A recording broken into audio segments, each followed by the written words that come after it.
Hello friends, welcome to sports allrounder YouTube channel. Kabaddi தான் பிகல் 12 தான். 12 தானே ஆரம்பிக்கவே இல்லையம்பிங்க. எஸ், நிறைய இருக்குது விஷயம் பேசுறதுக்கு. ரைட், 2 நாள் முன்னாடி ஒரு வீடியோ போட்டிருந்தோம். என்னோட ரீட்டைல் லிஸ்ட் கொடுத்துருந்தேன். 3 ரைடர் அண்ட் 3 டிஃபெண்டர். ரொம்ப நல்ல ஆதரவு கொடுத்தீங்க. 10,000 பேர் பார்த்துருக்கீங்க. நிறைய பேர் கமெண்ட் போட்டீங்க. நிறைய மிக்ஸ்டு ரியாக்ஷன். அதில் especially topic to be discussed ரொம்ப பேசப்பட்டதில் வந்து ஏஎஸ்ஆர் சாகர் இல்லை உங்கள் டீமில், நான் கண்டிப்பாக சாகரை வச்சுப்பேன்னு. சில பேர் ஏன் சாகர் தேவையில்லைன்னு ரீசனிங்கும் கொடுத்தாங்க. சரி, இந்த ஒரு வீடியோ ஏன் இல்லைன்னு நிறைய பேர் கேட்டிங்களே, பதில் சொல்லுங்கன்னு. அந்த கமெண்ட்டில் நான் அவ்வளோ பதில் சொல்லணும்னா ஒரு வீடியோவே போட்டுடலாம். என்னோட கிளாரிஃபிகேஷன் எதனால என்னோட சிக்ஸில் ரீட்டெயிலில் சாகர் இல்லைன்றதுக்கு விளக்கத்தோடு சொல்கிறேன். சாகர் நல்ல பிளேயர் தான். நிறைய பேர் வெரி குட் கேப்டன் சார், ரொம்ப நல்ல கேப்டன் அவர் தேவைன்றீங்க. ஸோ எனக்கு தேவை டிஃபைன் கேப்டன். இப்போது நீங்கள் எக்ஸாம் எழுதுறீங்க, டிஃபைன்னு ஏதாவது போடுவாங்க. அது மாதிரி காரணம் சொல்லுங்கள் எதனால் அவர் ரொம்ப நல்ல கேப்டன். ஸோ நானும் தெரிஞ்சுக்கிறேன், வியூவர்ஸும் தெரிஞ்சுக்கிட்டோம். ஒரு நல்ல கேப்டன்னா என்னென்ன குவாலிட்டி வேணும்னு எனக்கு நான் சொல்லட்டுமா? ஃபஸ்ட்டு 22 மேட்ச் விளையாடணும் ஒரு கேப்டன்னா. இன்ஜுரி ஆகும், ஆகாதுன்னு சொல்ல வரல. அது கண்டினியூவாக 3 சீசன் ஆகிட்டு இருக்கு. பிகேஎல் 9ல் 17 மேட்ச் தான் விளையாண்டார். பிகேஎல் 10ல் 18 மேட்ச் தான் விளையாண்டார். பிகேஎல் 11ல் இப்போ ஸ்டார்ட் பண்ண இதில் ஒரே ஒரு மேட்ச் தான் விளையாண்டார். ஸோ வருத்தமாக தான் இருக்குது, வேதனையாக தான் இருக்குது. நேற்று கூட ஒருத்தர் போட்டார் பிகேஎல் 7ல் எவ்வளோ பாயிண்ட் தெரியுமா? அது முடிஞ்சு 5 வருஷம் ஆச்சு மேன். இப்போ அடுத்த இது வரும்போது இன்னும் ஒரு வயசு அவருக்கு ஏறி இருக்கும். ஸோ அந்த இன்ஜுரி திரும்ப திரும்ப வருதுன்னா என்ன கேரண்டி இருக்குது பிகேஎல் 12 ஃபுல்லாக அவர் விளையாடுவார்னு? அவர் நம்ம ரீட்டைன் பண்ணாலும் என்ன ஆச்சுன்னா, நிறைய பேர் எனக்கே போட்டிருந்தீங்க சார் ஷாதுல் எடுத்துடணும் அடுத்த சீசன் எப்படி ஆகுதுன்னு. அது ஏன் ஒருத்தர் பர்ஃபார்ம் பண்ணதுக்கப்புறம் பிடிச்சி கூட்டு வரணும்னு நினைக்கிறீங்க? இல்லை வந்து எக்ஸ்பெக்ட் பண்ணுவாங்கன்னு எடுக்கிறாங்க பார்த்து அவங்க தான் நல்லா கோச்சு, அந்த மேனேஜ்மெண்ட் டெசிஷன். இப்போது ஐபிஎல்லே எடுத்துங்களேன், எங்கேயுமே பர்ஃபார்ம் பண்ணாத மோயின் அலி, சிவம் டுபைலாம் சிஎஸ்கே வந்து பர்ஃபார்ம் பண்ணுறாங்க. ஏன்? Because of captaincy. ஸோ இந்த கேப்டன்சியில் சாகர் வந்து நீங்கள் முதலே அவர் ரீட்டைன் பண்ணல, அவர் இல்லைன்னு தெரிஞ்சால் ஷாதுலுக்கு போயிருப்பீங்க.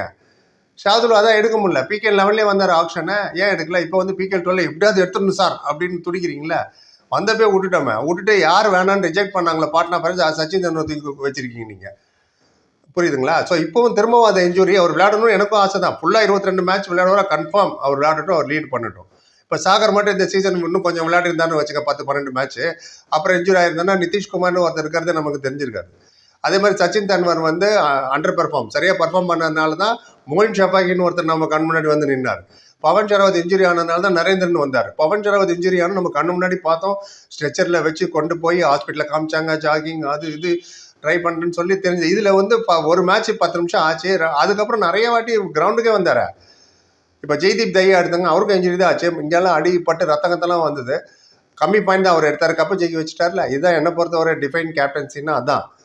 இப்போ சுனில் பாருங்கள், அவரும் பிரமாதமான கேப்டன், ஜெய்ப்பூர் பிங்க் பேந்த் கப்பு ஜெயிச்சவர். அவரே நோத்தி விட்டாங்க அவங்க. ஏன்னா என்ன ரீசன் நமக்கு தெரியாது, மேபி அவுட் ஆஃப் டச் ஃபார்மில் இருக்காங்க. அவர் மும்பாக்கு போயிட்டார். பர்தீப் நர்வால் எடுத்துங்க, யூபி தான் நோத்தி விட்டாங்க, நீ வேணான்னு. அவருக்கு வந்து இனிமேல் தான் பர்ஃபார்ம் பண்ணி காட்டணுமான்னு, அவ்வளோ சூப்பர் ஸ்டார். அதே மாதிரி நீங்கள் ஷாதுலு ஜெயிச்சார் பிகேஎல் 10 புனேரி பல்தனுக்கு, அவரை நோத்தி விட்டாங்க வேணான்னு. அப்புறம் ஆப்ஷனில் போகிறீங்க, எபிஎம் போகிறீங்க, அதெல்லாம் அப்புறம் ஃபஸ்ட் இன்டென்ஷனில் வேணாம் தானே நவுத்துனாங்க. மணிந்தர் சிங் அப்படி தானே பெங்கால் வாரியர் நவுத்துச்சு. இந்த பிகேஎல் 11ல் வந்தார் ஷாதுல், இங்கே வந்து ஹரியானா கப்பு ஜெயிச்சிட்டாரு. ஸோ இந்த இடத்துல ஜெய்தீப்போட கேப்டன்சி பாருங்கள், this is what it matters. அதுவும் ஜெய்தீப் மோஹித் நந்தல் ஜோடியாக இருந்தவங்க டிஃபென்ஸில். மோஹித் நந்தலை நவுத்திட்டாங்க, ஏன்னா சம் ப்ராப்ளம் இருந்துச்சு ஸ்டார்டிங்கில். இவர் தனியாக இருந்தார். இருந்தாலும் இவரோட பெர்ஃபார்மன்ஸ் ஹையாக போனாலும் டீம் அணைச்சி கொண்டு போனதுக்கு கேப்டன் இருக்கணும். பெஞ்சில் உட்காந்துலாம் கேப்டன்சி பண்ண முடியாது. பெஞ்சில் உட்காந்து கை காலெலாம் காட்டணும், இப்படி பண்ணு அப்படி பண்ணு இப்படி பண்ணுன்னு. கோச் வேணால் வெளில இருந்து சவுண்டு கொடுக்கலாம், மன்பிரீத் ஓ கத்துவார் தடவை துச்சி கீக்கித்த பண்ணலாம். வெளில உட்காந்து பண்ண முடியாது. 22 மேட்ச் விளையாண்டா ஓகே, அது டவுட்ஃபுல் தான் 22 மேட்ச் விளையாடுவாங்களான்னு. ஸோ இப்போ ஜெய்தீப் அப்போ அதே மாதிரி ஜோடி, இது சாகர் இல்லாதனால சாயில் குலியா பர்ஃபார்மன்ஸ் வீணாக போச்சு. ஏன்னா அவங்க ஜோடியை விளையாடி பழகிடுச்சு.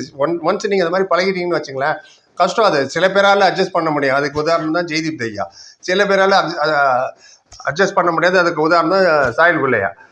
எடுத்தோடனே 2 வைஸ் கேப்டன். சாகர் கேப்டன் அப்பயே தெரியுமா உங்களுக்கு நிறைய மேட்ச் விளையாட மாட்டாருன்னு? எதுக்கு எடுத்தோன்னே 2 வைஸ் கேப்டன்?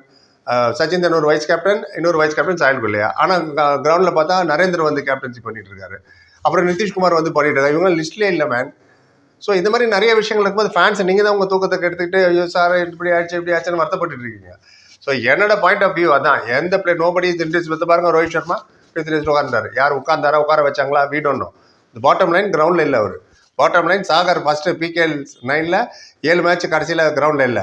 பிகேஎல் 10ல் கிட்டத்தட்ட 5 மேட்ச் கிரவுண்டில் இல்லை கடைசியில். பிகேஎல் 11ல் 21 மேட்ச் கிரவுண்டில் இல்லை. பிகேஎல் 12 ஒரு பெரிய கேள்விக்குறி தான். அதுக்காக தான் சொல்கிறேன். வெறும் நான் நேற்று அந்த வீடியோவில் சொன்னேன், சென்டிமெண்ட்டு, எனக்கு அவரை பிடிக்கும் இவரை பிடிக்கும், நல்லவர் தெரியுமா, ஃப்ரெண்டு தெரியுமா, ரொம்ப நாளாக பார்க்குறதெல்லாம் வச்சா நீங்கள் கப்பு ஜெயிக்க முடியாது. அப்போ அந்த ஆசையை விட்டுருங்க. ரிசல்ட்டு என்னவாக இருந்தாலும் அக்செப்ட் பண்ணிக்க கற்றுக்கணும். வெற்றியோ தோல்வியோ உடனே இன்னும் பேனையில் பார்க்க மாட்டேன். நேற்று கூட ஒருத்தர் போட்டார், அந்த இன்னும் வெறுப்பில் இருக்க சார், அதான் உங்கள் வீடியோவே நான் பார்க்கலன்னு. நம்ம நான் தான் விளையாடி தோத்துட்டு வந்த மாதிரி. இப்படி இது நீங்கள் வந்து இன்னும் ஸ்போர்ட்டிங் ஸ்பிரிட்னா எல்லாத்தையும் ஈஸியாக எடுத்துக்கிறது, வெற்றி தோல்வி ரெண்டுத்தையும் அக்செப்ட் பண்ணிக்கணும். இந்த மேனர் யூ லூஸ், எப்படி நீ தோக்கிறது தான் முக்கியம். அதை விட்டுட்டு நான் இனிமேல் பார்க்க மாட்டேன், நீங்கள் பார்க்காதனால மேட்ச் மாறிடுமா? நான் இல்லை. ஸோ நீங்கள் வந்து ஸ்போர்ட்ஸ் டீச்சர்ஸ் யூ டிசிப்ளின், பாருங்கள் எல்லா மேட்சஸும்.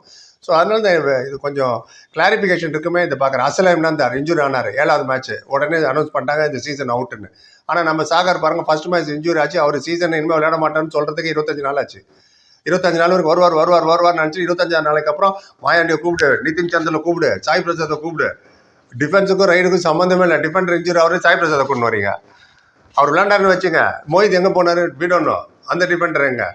அதனால தான் மாறிச்சா? விளையாண்டாங்களா நல்லா தானே நிதிஷ்குமார்னு. ஸோ இதுதான் ரொம்ப முக்கியம். சச்சின் தெண்டுல்கர் வேணான்னு பாட்னா பிரேஜ் ஒதுக்குனது, நம்ம போய் கஷ்டப்பட்டு 2 கோடி ஃபைனல் கொடுத்து வாப்பான்னு வந்துட்டு இப்போ புலம்பிட்டு இருக்கோம். அவரை மட்டும் எடுக்கலாம்னு ஷாதுலுக்கு போயிருப்போம், PK 11லேயே போயிருப்போமா மாட்டோமா? ஏன்னா பவன் ஷராவதை ரிலீஸ் பண்ணிட்டோம், அந்த 2.25 கோடி வரை இருக்குது கையில். ஸோ ஒரு சின்ன தவறு ஹோல் டைனமிக்கே சேஞ்ச் ஆகிக்கிடும் உங்கள் டோர்னமெண்ட்டை. ஸோ அதுதான் இங்கே நடந்தது. ஸோ அது திருப்பி ஆகக்கூடாதுன்றது தான். எனக்கு ஒன்றும் இல்லை, நான் பாட்டு ரிவ்யூ போட்டு போயிட்டே இருப்பேன். நம்ம எவ்வளோ கேம்ஸ் பார்த்துருக்கோம், கிரிக்கெட் இருக்குது, kabaddi, football, what ever it is. But youngster நீங்களாம் ரொம்ப ஹார்ட்டுக்கு எடுத்துக்கிறீங்க. ஐயோ என்ன சார் அப்படி இல்லை, அவர் எப்படி நீங்கள் ட்ராப் பண்ணலாம், இல்லையா ரொம்ப நல்ல கேப்டன், பெஞ்சில் என்ன கொண்டு போய் உட்கார வைங்க, நானும் நல்ல கேப்டன் தான் ஹரியானாக்கு.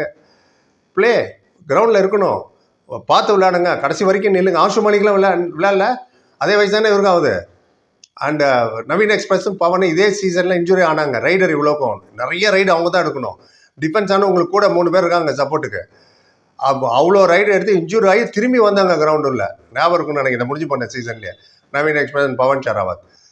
ஸோ அதனால் இன்னும் ஃபுல்லி ஃபிட்டுன்னா ஓகே, பட் ஃபுல்லி ஃபிட் இல்லைன்னா ஐ டோன்ட் நோ. இதுதான் என்னோட ஒப்பீனியன். அவர் 22 மேட்ச் விளையாட்டு 4 ஆக உங்கள் இன்ஜுரி இன்னும் கொஞ்சம், ஒரு வயசு கூட ஆகுது, இன்ஜுரி இன்னும் கொஞ்சம் அக்யூமுலேட் ஆகுது. நிறைய பேர் சொல்லிங்க PK 9ல் பட்டது தான் சார் அது இன்னும் கண்டினியூ ஆகுது. இன்ஜுரினா 12ல் கண்டினியூ ஆகாது என்ன நிச்சயம், புரியுதா? ஸோ அதனால் அண்ட் மை ஒப்பீனியன் ரிலீஸ் பண்ணுங்க, பார்க்கலாம்.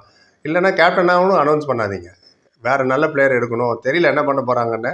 4 நெருங்க நிறைய பேசுகிற அதை பற்றி, சச்சின் தெண்டுல்கர்லாம் தேவையா இல்லையான்னு. ரீட்டன் லிஸ்ட் தான் போட்டால் பார்க்கணும், போய் பாருங்கள். ரிலீஸ் லிஸ்ட் அப்புறம் எடுத்துன்னு வரேன். இந்த சாகர் பற்றி அதில் சொல்லலான்னு நினச்சேன், இப்போ தனி டாப்பிக்காகவே இதை நான் சொல்லிடுறேன். கிரவுண்டுக்கு வந்தார், ஏன் ப்ராப்ளம். ஈவன் நரேந்திரா எடுத்துங்க, சப்ஸ்டியூட்டில் இருக்கும்போது ஃபிட்டாக இருக்கார், ஆனால் மெயின் 7 வரும்போது ஃபிட் இல்லைங்கிறாங்க, இன்ஜுரிங்கிறாங்க. ஆக்ஷன் அப்போவே ஒழுங்காக பிளான் பண்ணி யார் வேணும், யாருக்கு என்னென்ன பேக்கப், சாகருக்கு என்ன பேக்கப் எடுத்தீங்க, நிதிஷ்குமார் எடுத்தீங்க, இட் ஒர்க் அவுட். உங்களோட கருத்து எதுவாக இருந்தாலும் சொல்லுங்களேன். இதெல்லாம் இல்லை சார், அவர் ஒரு மேட்ச் இல்லை பாதி மேட்ச் விளையாடாலும் சரி, அவர் தான் பெஸ்ட்டு கேப்டன்னா காரணத்தோடு சொல்லுங்கள். What defines captaincy? கேப்டன்சின்னா என்ன? ஏன் விராட் கோலிலாம் ஜெயிக்கல RCB? அது இந்தியாவுக்கு நல்லா தான் பெர்ஃபார்ம் பண்ணி நல்லா தான் விளையாடிட்டு இருந்தோம். கேப்டன் கேப்டன் நிறைய மேட்சஸ் ஜெயிச்சோம். It depends. First and foremost fitness and play all the matches. பாய்க்கெல்லாம் போக பார்த்துக்கலாம். இது ரொம்ப லாங்காக போயிடுச்சு. உங்கள் கருத்து சொல்லுங்கள். Like, comment, channel, subscribe. Thank you so much.